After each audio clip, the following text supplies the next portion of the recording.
Good morning, everyone, and good afternoon to those of you who are on the other side of the Atlantic. It's a pleasure to have you all here with us today. Things are certainly moving in the right direction in terms of the pandemic and our recovery from it. I'm getting to see faces in real 3D more and more, which is phenomenal.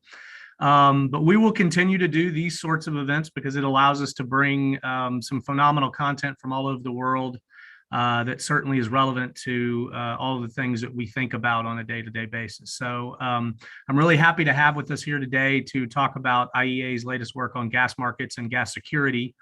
Certainly a very timely conversation. We have with us Jean-Baptiste and Gerli Molnar. Welcome to both of you. It's good to see you both again.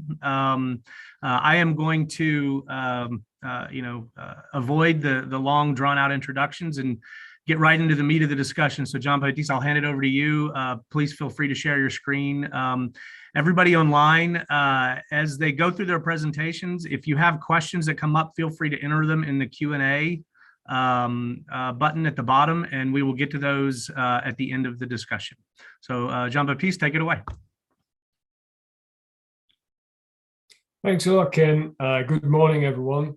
It's a pleasure to be with you again, and thanks a lot to the Baker Institute and Center for Energy Studies for hosting us again on this presentation of our latest IEA gas market report, which, as you rightly say, Ken, comes at a quite appropriate moment, seeing all the interesting things that have happened on global gas markets and beyond gas markets, connected electricity, coal, and oil markets over the past weeks. So it's my pleasure to, alongside with my colleague Gerli Molnar, to discuss with you some of the main findings of the report that we have published a couple of days ago last week, which is available on the IEA website. So to begin with, I would like to, I'll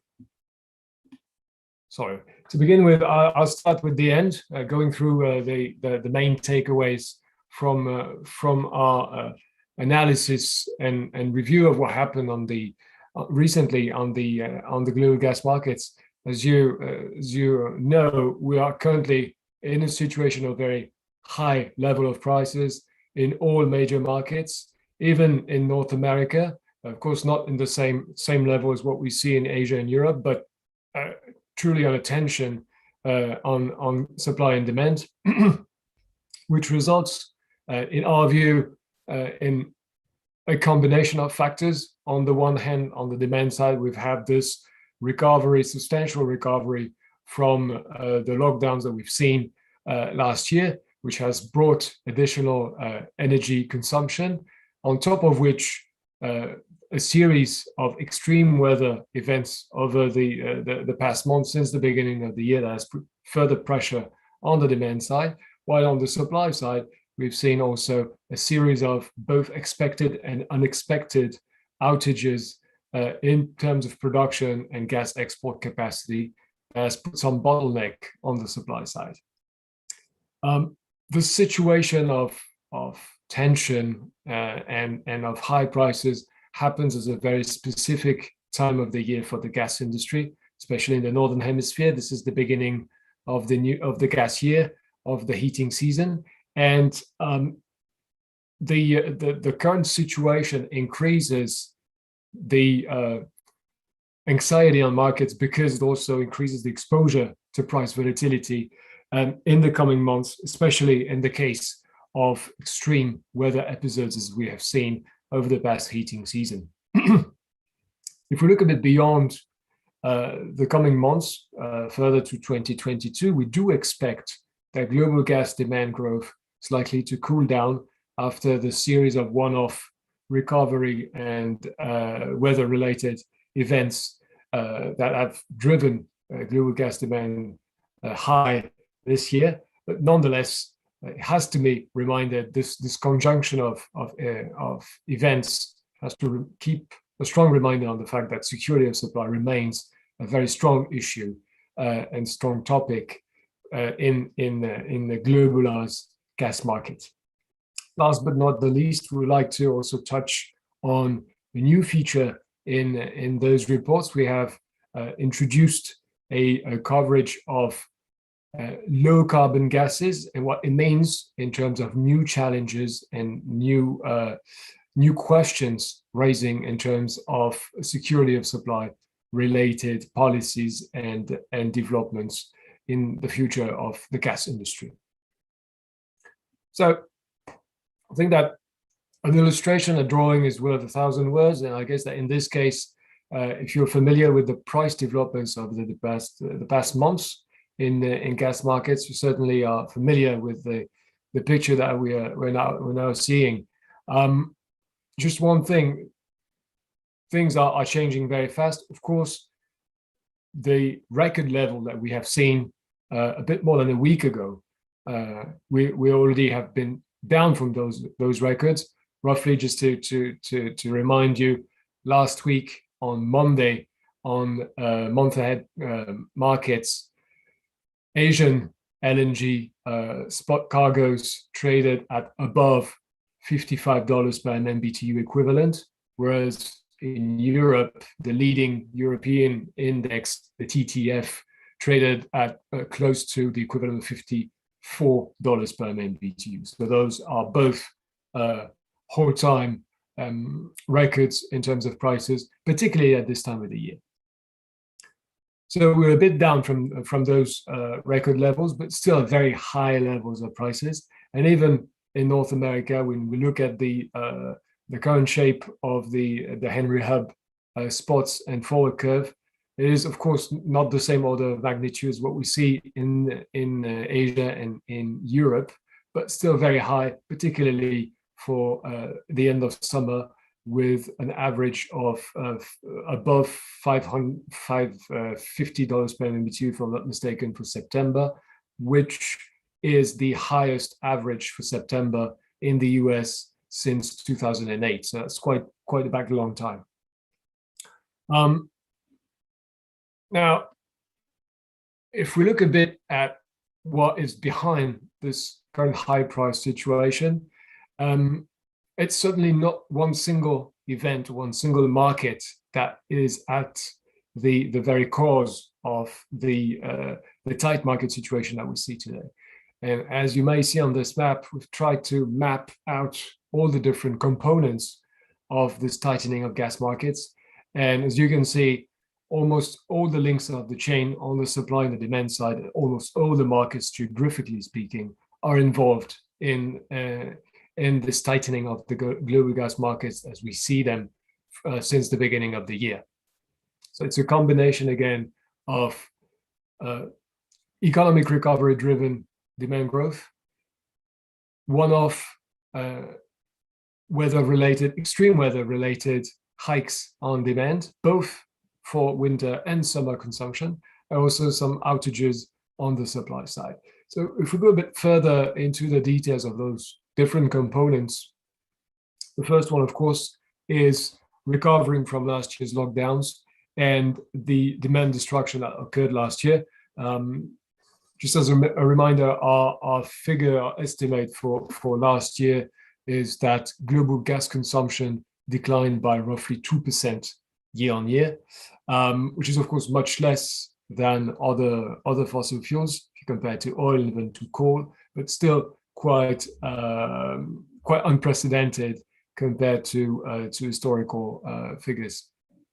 So we have seen markets bouncing back very quickly, especially in the first half of the year, on the back of strong economic and industrial activity recovery.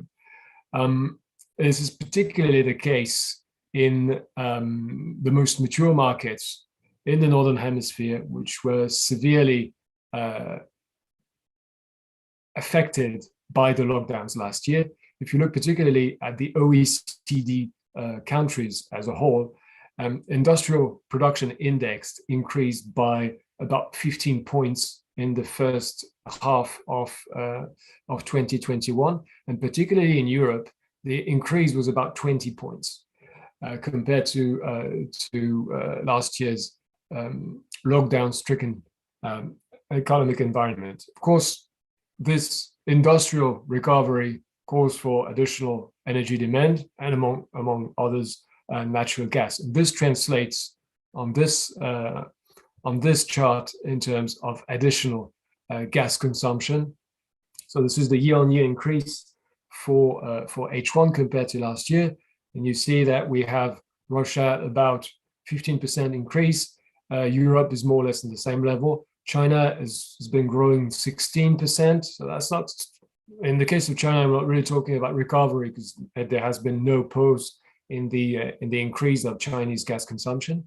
And this is the case for almost all of the mature major gas markets, with, of course, the exception of US gas consumption, which has been recovering for its non-electricity users. But at the same time, the huge coal to gas switch that we observed last year in the US on the back of very favorable, very low gas prices switched back with the rise of gas prices, and that has almost completely compensated for the increase in other sectors. So all in all, if you look at this picture, based on the sample that we have put together, which accounts for almost 80% of global gas demand, our estimate for H1 is a 4.5% increase, almost 5% increase. Actually, apologies, there's a typo on the slide. It's not a drop; it's an increase compared to last year. We do not expect to see this continue throughout the whole year, with the impact on the one hand of a softening of the GDP growth, and on the other hand, as the previously mentioned increase in gas prices already biting in terms of demand destruction, in terms of fuel substitution. So our estimate for this year, for the whole year, is a bit below. It's about 3.6%.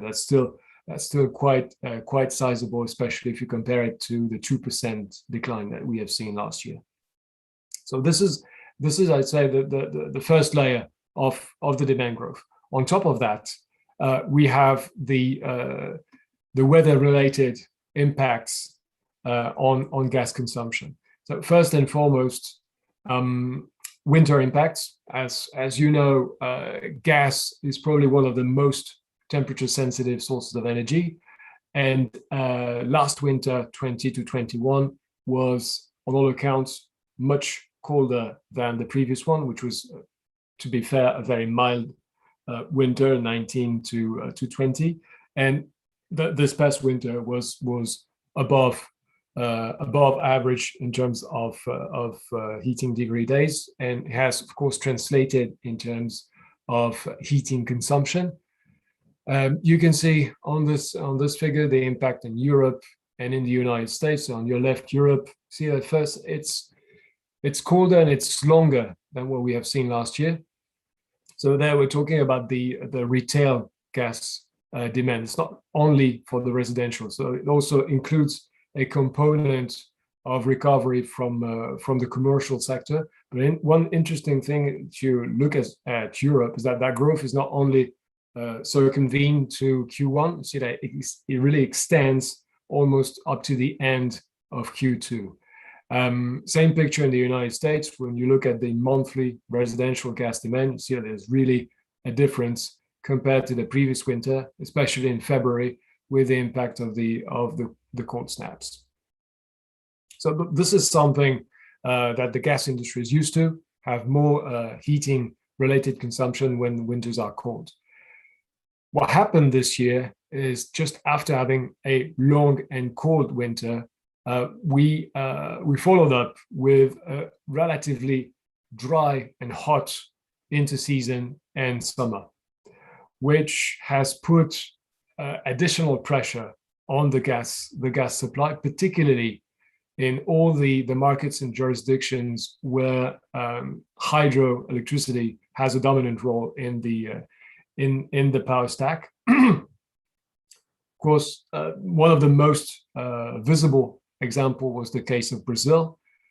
Brazil has been through the worst drought ever recorded over the past 90 years, which has led to massive influx of gas, particularly of LNG, to compensate for the lost load from low level of hydro reservoirs. If you look at your on the left-hand side chart, you can see that only for the month of August, the loss from hydro was about 8 terahours, and half of it more or less being compensated by gas-fired generation. But this is not only a Brazilian or South American phenomenon, and we have seen similar issues rising in other markets, whether it be on the US West Coast or in Southeast Europe, such as Turkey, for instance, or even in China. So after I would say a tense winter with higher than average heating consumption requested from gas, we have seen a rather hot and dry cooling season, which has called for additional gas at a time where normally gas is a bit less solicited for peak consumption. At the same time, the supply side was recovering also, of course, from last year's lows, but still struggling to follow demand's very sharp increases. And part of that comes from the large number of unplanned and planned outages in both production and export facilities. Some of those outages, as I said, were planned, and they mainly resulted from the postponing of maintenance that should have taken place last year and was cancelled because of the confinement, had to be rescheduled in 21. But most of it came from a series of unplanned sources. On this this paragraph, you see the focus on the impact for LNG trade. So on your left, you see the breakdown in terms of outages for the LNG supply capacity. You see that for the first 8 months of 2021, we're talking about 30 billion cubic meters of of outages. And as you can see, it stems from a wide range of causes, weather-related, feed gas availability issues, plant failure, force majeure, and of course, delayed plant maintenance. Just to give you a number, so for this year, so far, the first 8 months, it's up to 8% of the total LNG export capacity that has been subject to outages, more or less the same volume as we have seen last year, but without the context of the pandemic. So the past months, tension and the current high prices really result from this confrontation of a series of unplanned outages on the one hand on the supply side, and very strong rebound of demand, both expected from the macroeconomic side and less expected from the weather-related events. One last factor to add to the list to explain the current level of unrest that we see and anxiety we see on the markets and very high level of prices is the level of storage inventory. Storage has been, of course, very instrumental over the past winter to cope with the colder than average temperatures in all the major markets in the Northern Hemisphere. And you can see on this figure the evolution of storage inventory for the US, Europe, and Northeast Asia for LNG above ground capacity.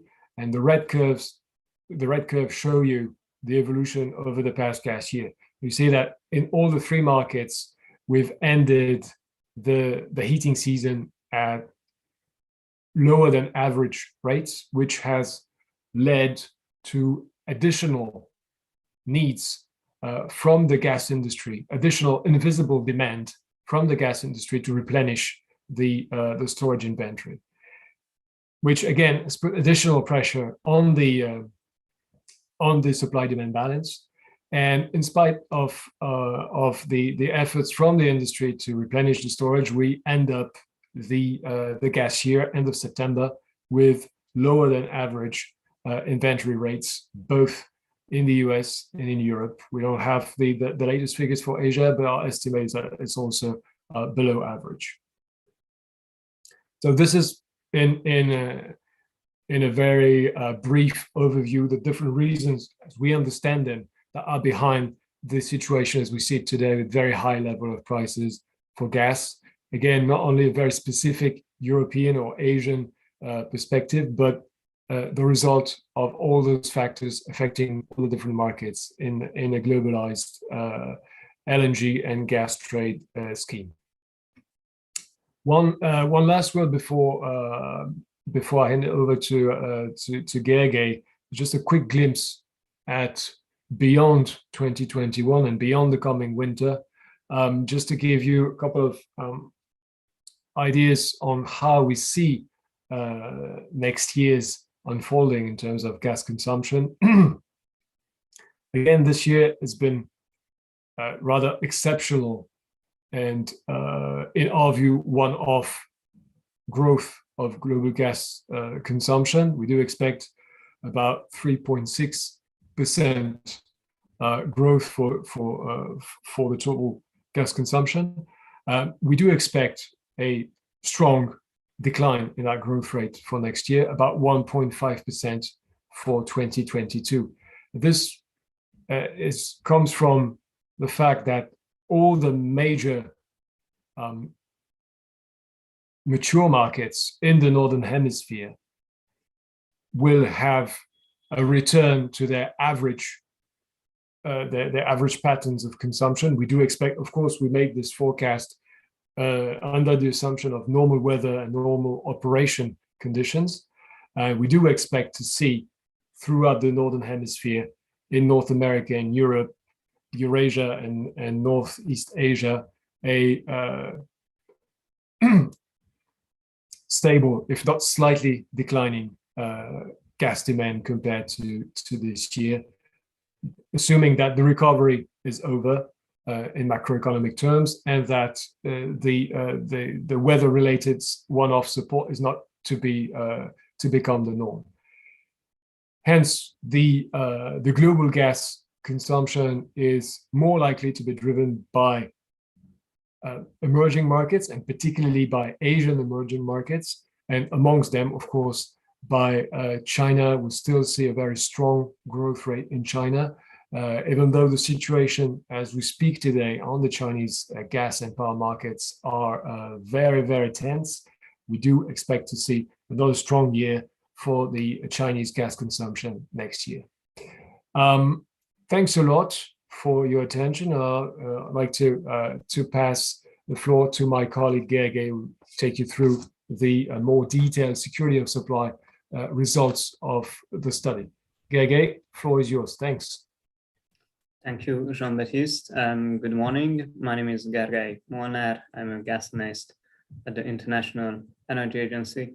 And first of all, please allow me to join Jean-Baptiste in thanking our host and the Baker Institute. It is really a pleasure to be here today. In the next part of the presentation, we will first discuss LNG contracting trends, and then we will take a step back and look at low carbon gases and what could mean their system integration for gas supply flexibility, and what questions does it raise in terms of network integration. So if we move to the next slide, we will see that, so in fact, maybe just to give some background, since the launch of our global gas security review back in 2016, we have been closely tracking LNG contracting activity. And as we can see on the graph, contracting activity sort of collapsed in 2020 after 2 years of strong activity in 2018 and 19. The total volumes concluded in 2020 were about 52 BCM, 45% compared to the 2018 peak of 90 BCM. And what we see in 2021 so far is a prudent recovery. We have seen in the first 8 months that about 48 BCM of contracts were concluded.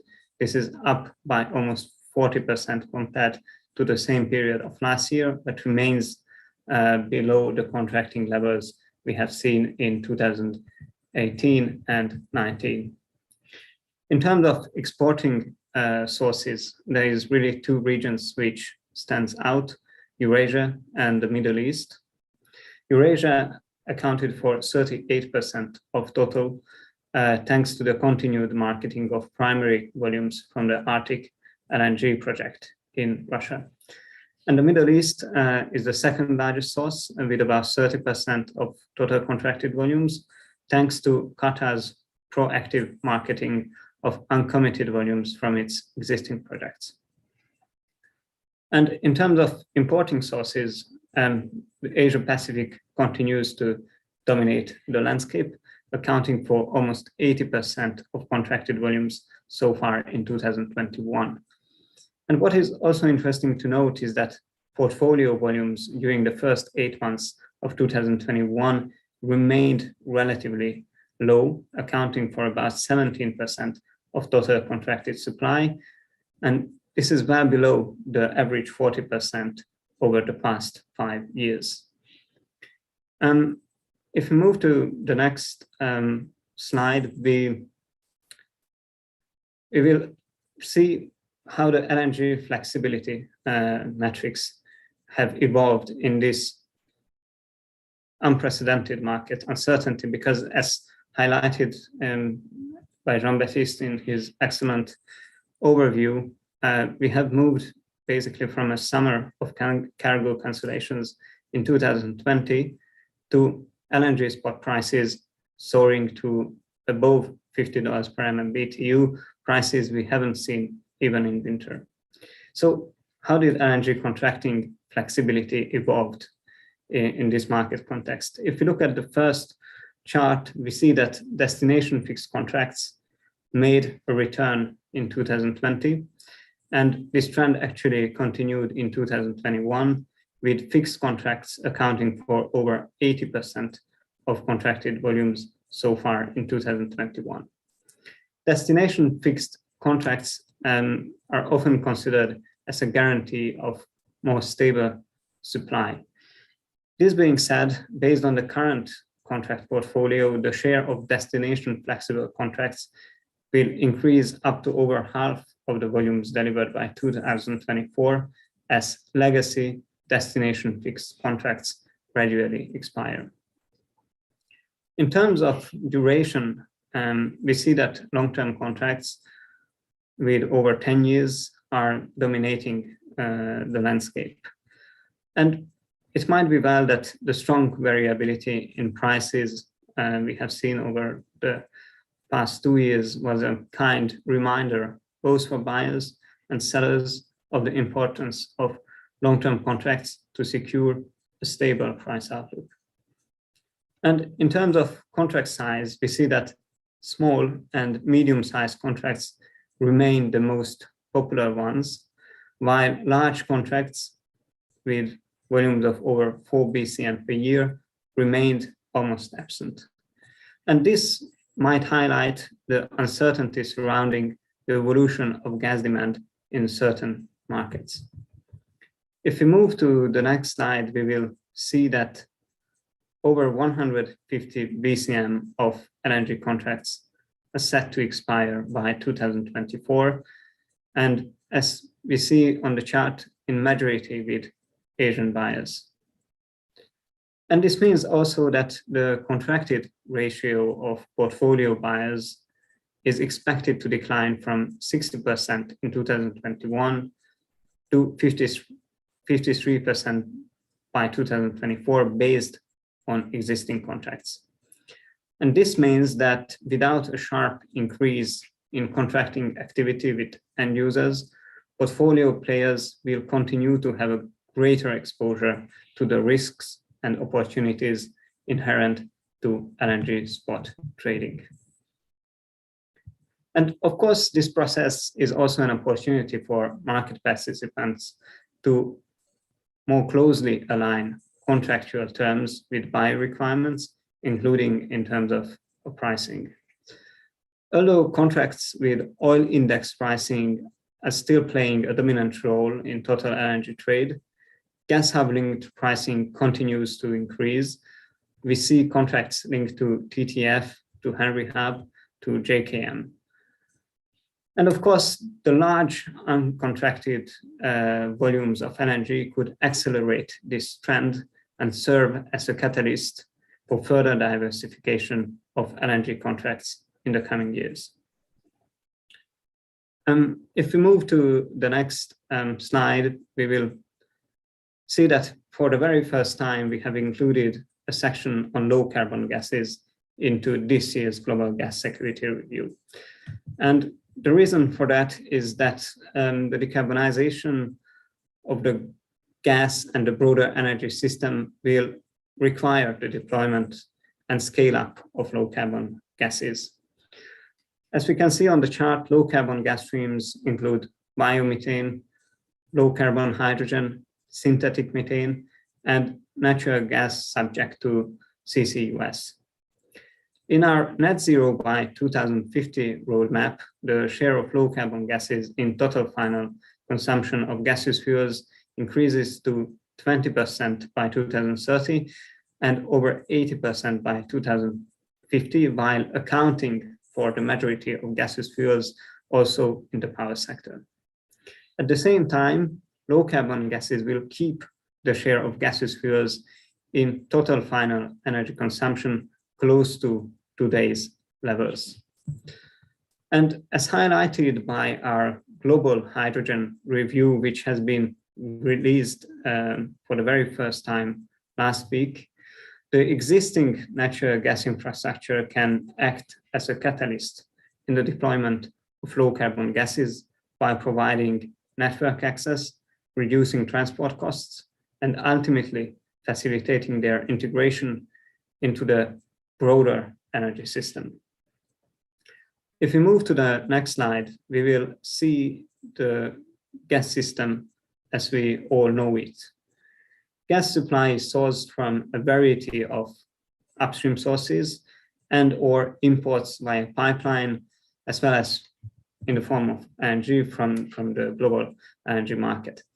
And then gas is transported to end users via the distribution networks and via the transmission system to certain large end users such as power plants and industrial players.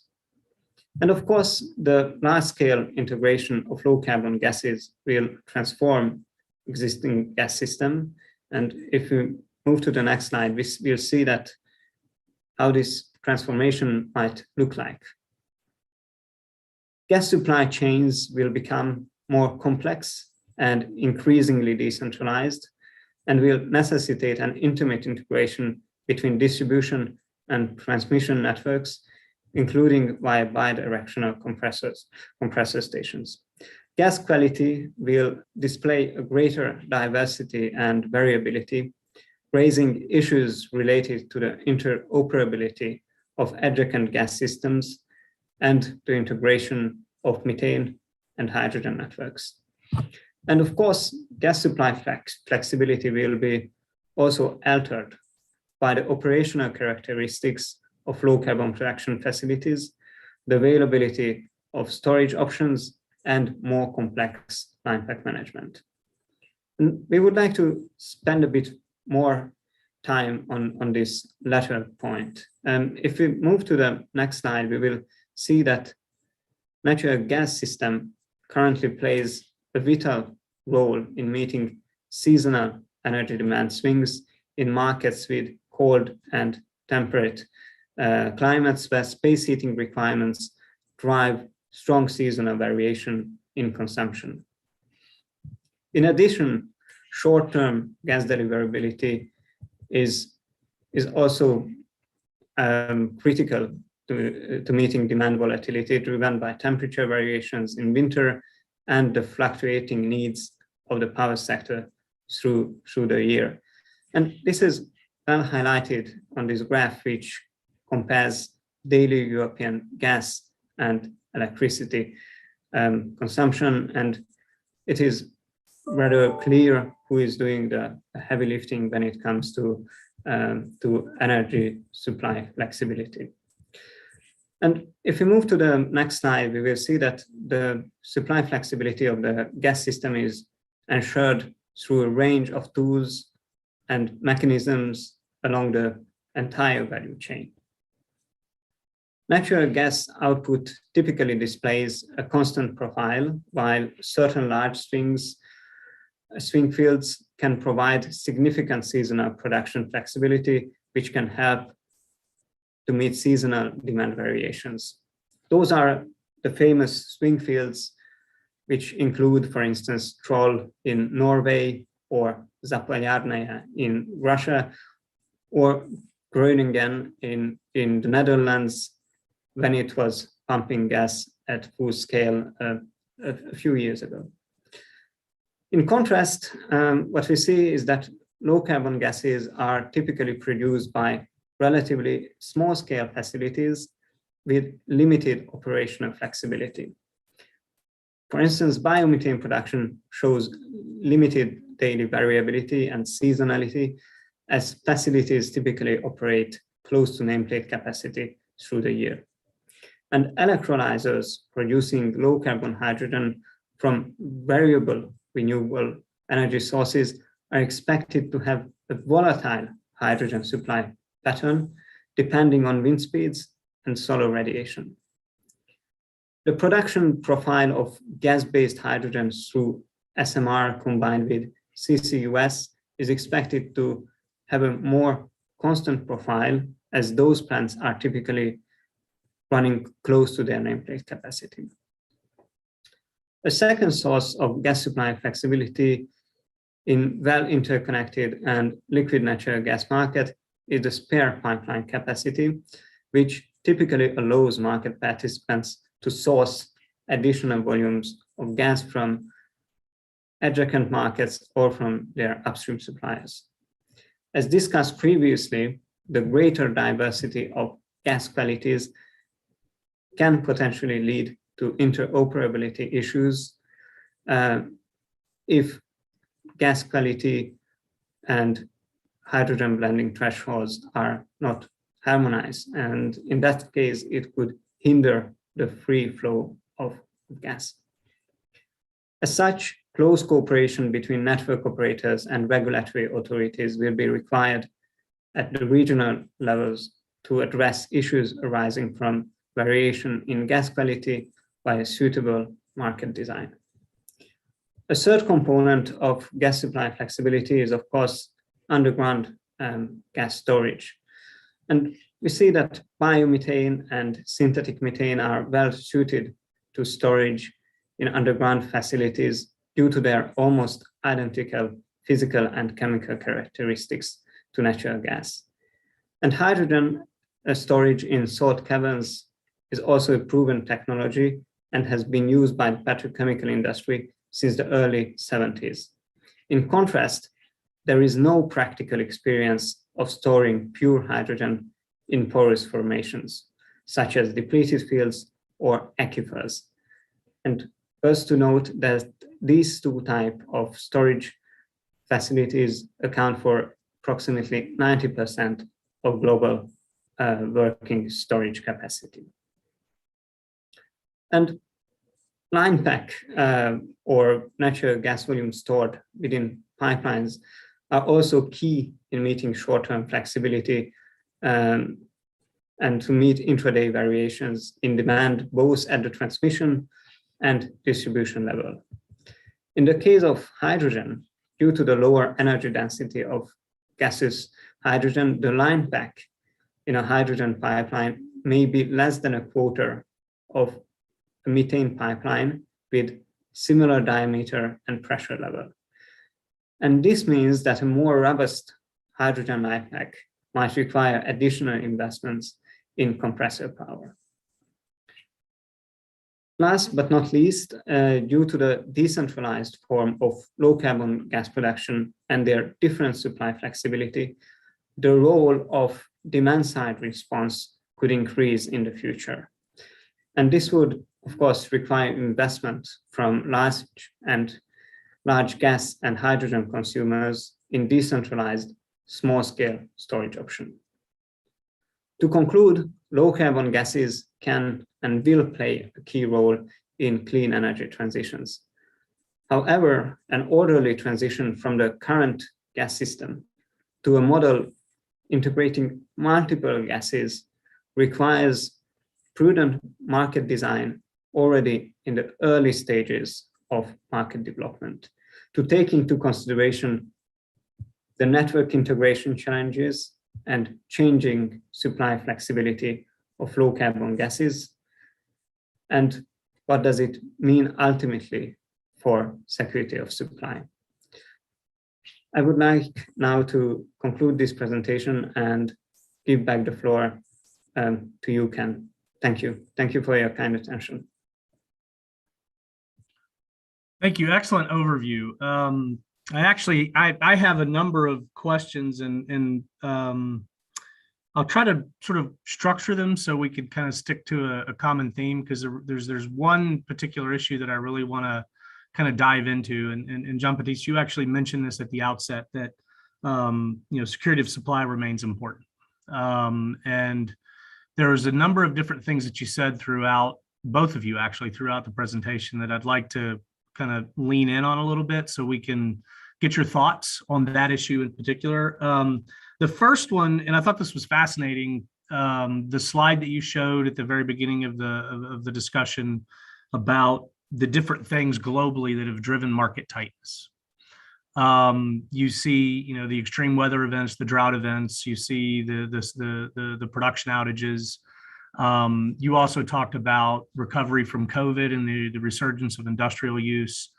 I guess the first question is, what has been the most dominant feature of that picture? Because everybody kind of if they look at that, they'll see something different, because their own experience and their own perspective or point of reference might be a little bit different. But I wonder, just from a purely data-driven perspective, what do you see as being the most influential of all of those things on the current market tightness?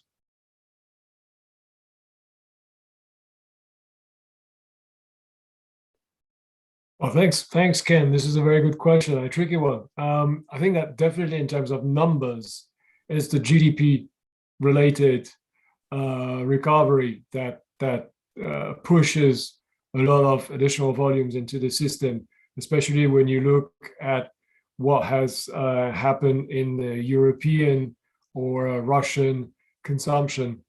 But this was, I guess, this was more or less expected. And for those markets, if we look particularly at Europe, which is a net importing market, this was covered by the provisions of imports and the normal cycling of storage, which was probably less important in terms of volumes, but much more disrupting was the volatility and the variability of demand along this trend that raised from the series of weather-related issues that happened both in those markets and also in other markets, which has completely changed the LNG balances as we have seen them since the US became an exporter.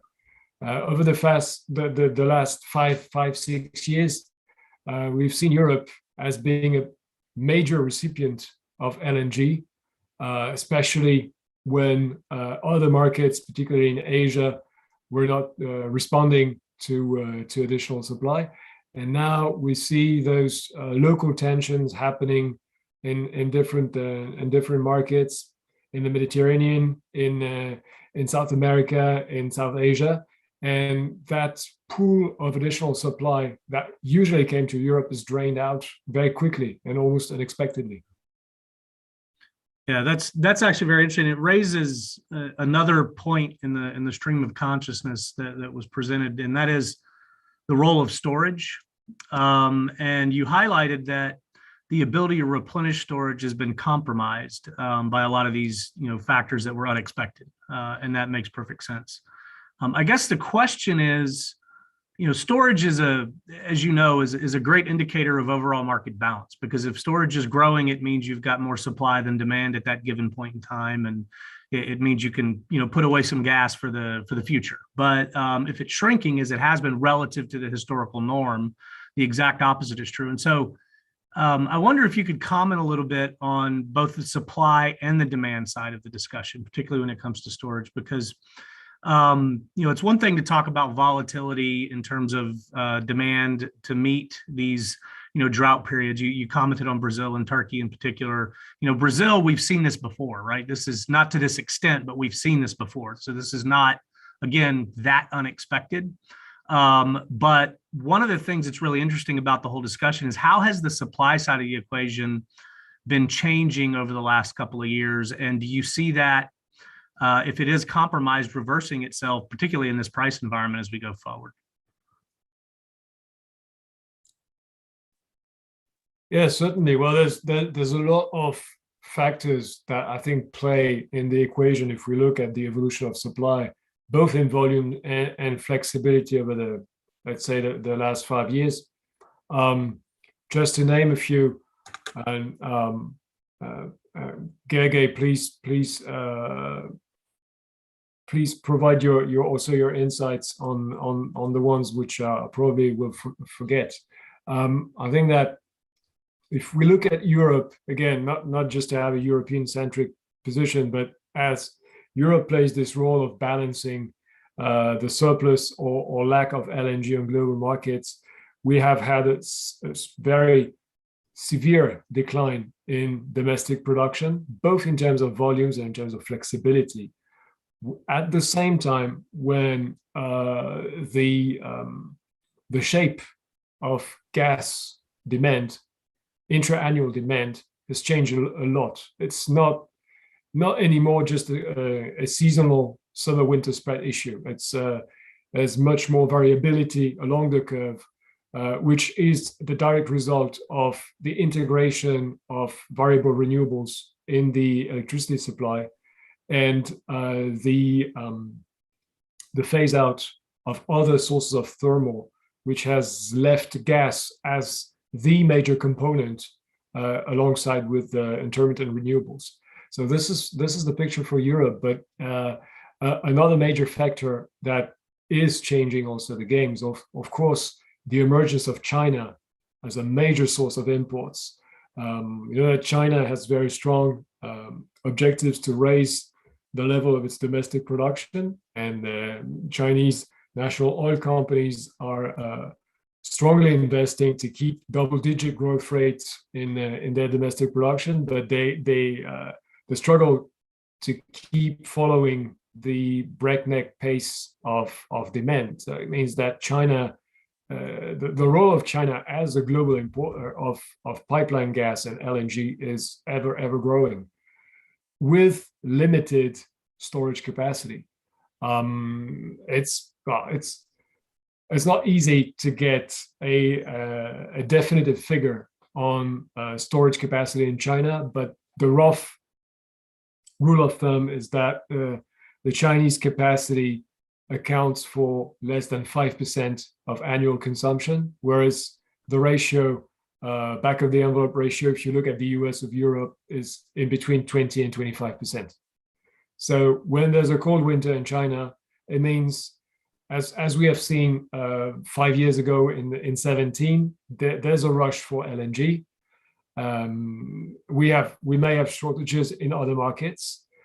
Some price-sensitive consumers, such as India, Bangladesh, Pakistan, and other South Asian buyers or Caribbean buyers, just decrease their consumption or destroy some demand in the worst cases. But the flexibility remains limited. So you touched on something that is, I've got a doctoral student who's actually looking at the potential to expand below ground storage in China. And there's plenty of depleted reservoirs. It's a matter of reconditioning and developing infrastructure, but it's a big investment, right? And it sort of begs a deeper question. Given China's expanding role in natural gas markets, And you pointed very rightly so that when demand spikes in the winter because of a cold spell or something like that, they'll have to draw on the international marketplace to meet that new load. So that compromises other gas consuming regions because they're effectively impacted by that increase in demand in the short run. And so this winter, as you also pointed out, is going to be interesting because of the storage situation. So you could see real severe market tightness in the event of those kinds of events. So it begs a different question, which is really an energy security question, because when we talk about energy security, we're really just talking about avoiding the negative macroeconomic consequences associated with these unexpected spikes in price. And we've already seen stories about, factories and manufacturers shutting down facilities in different places around the world because of the spike in gas and electricity prices, et cetera. And some of the responses have been interesting in different places around the world, leaning in on other fuels. So it's one thing to think about fuel switching in the short term as an energy security response. But as you just mentioned, there are other fuels that are being moved out of the supply chain, right? When we think about the portfolio of energy supply. And what's going on right now, will this change or at least modify the approach in some countries on energy security grounds? And I'd love for you to maybe just take a tour around the world and talk about where things might be a little different than say what we see in Europe or what we see in the United States.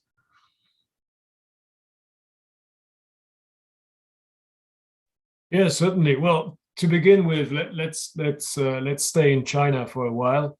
As you know, the main reason behind the strong rise in Chinese gas consumption is policy related. Yeah. That's the major push in the previous 5-year plan to switch the use away from coal in non-power uses of coal.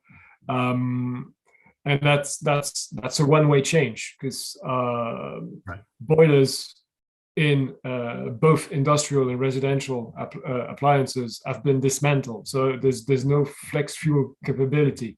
What we see today in China, the latest information we have with the very tense situation that China is experiencing both in gas supply and electricity supply, is that some factories are being requested to shut down for the winter to allow for spare capacity for heating purposes, for district heating and residential heating. So that the fuel flexibility has been curtailed, but for policy related and pollution limitation related purposes.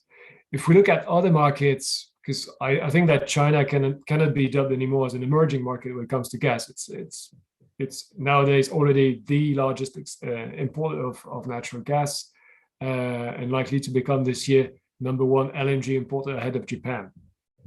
But for other Asian, more emerging markets, the question is truly on both the flexibility and the affordability of gas, which was one of I'd say the big marketing incentives that was pushed with the development of global LNG for those countries, to say that gas, particularly if you compare it to imported oil products, because for countries like India, where it competes with the domestic coal, it's very difficult to make a competitive bet. But if you compare it with imported diesel or fuel oil, the narrative is basically it's cleaner, it's cheaper, and it's more reliable. You have higher thermal rate in your power generation stack, and so and so. And we see some buyers reconsidering. I don't know if it's a long term. Of course, time will tell if prices, how low prices will go down after the winter, and we return to a more balanced situation.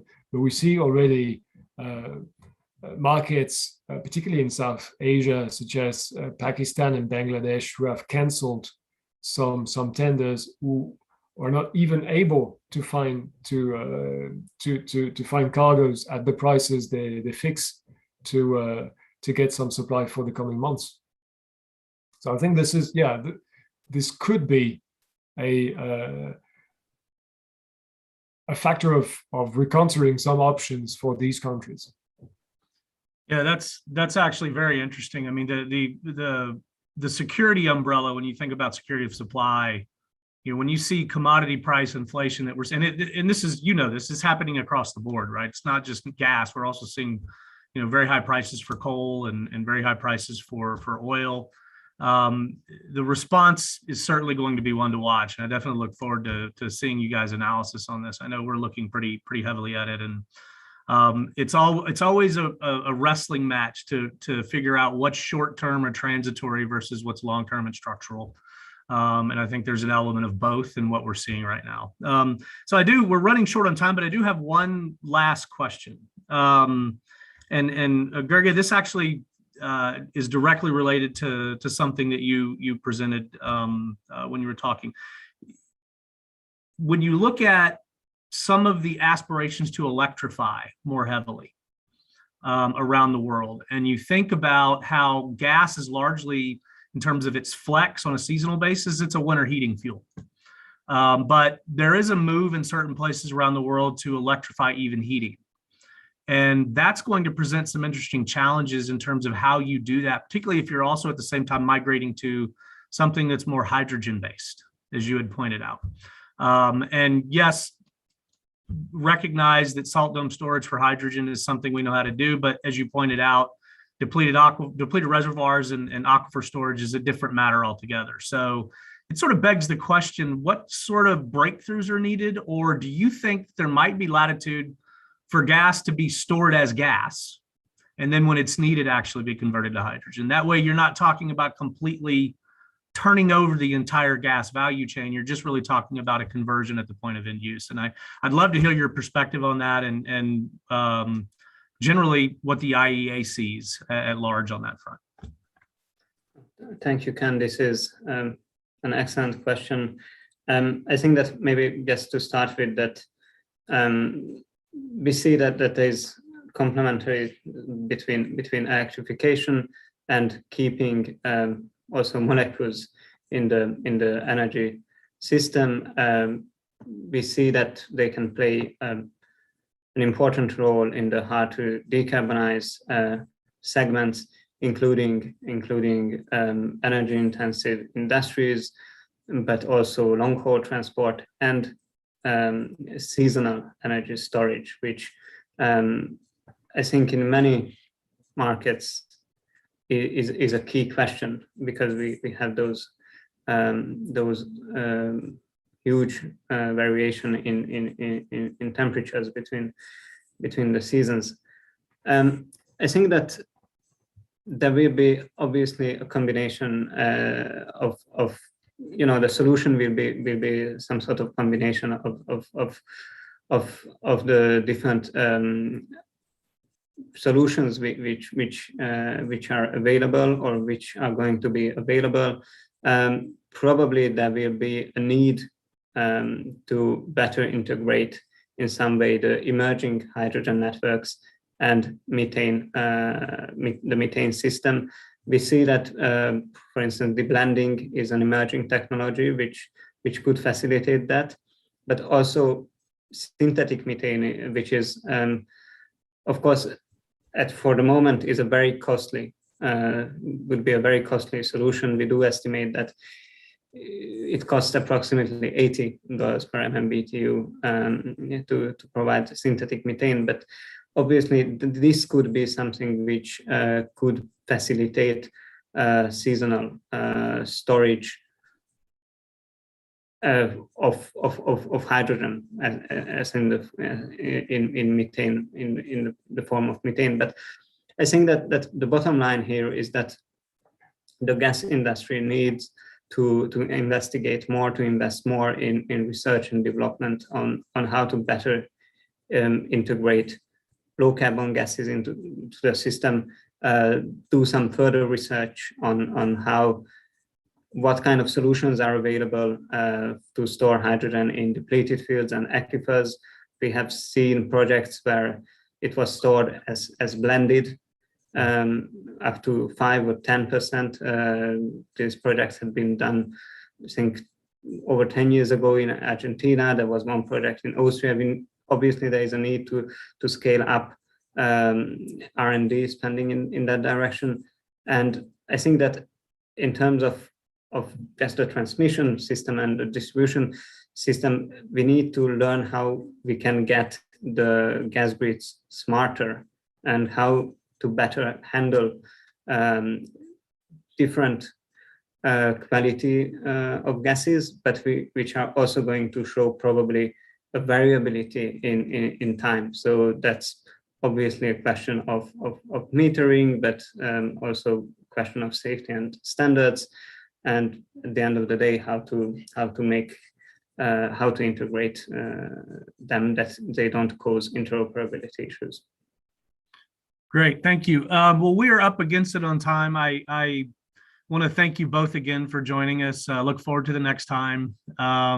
This is an issue that is not going away. As a matter of fact, a colleague of mine and I published a paper in the Energy Journal on optimal disruptions as energy transitions back in 2013. So it's interesting to think about that paper in hindsight and look at what's happening in global energy markets right now, particularly because, as you correctly pointed out, Gergely, that the amount of R&D and expenditures for new energy systems is staggering, right? When we think about all of the things that are needed to successfully transition energy systems to a low carbon future. And it really strikes an interesting chord when we think about balance and we think about making sure that energy security is met in a way that doesn't disrupt the entire transition. So lots of interesting work to continue to do. I look forward to speaking with you guys again soon in the near future. And again, thank you for joining us. In the meantime, everybody, stay safe, stay healthy, and look forward to seeing you soon.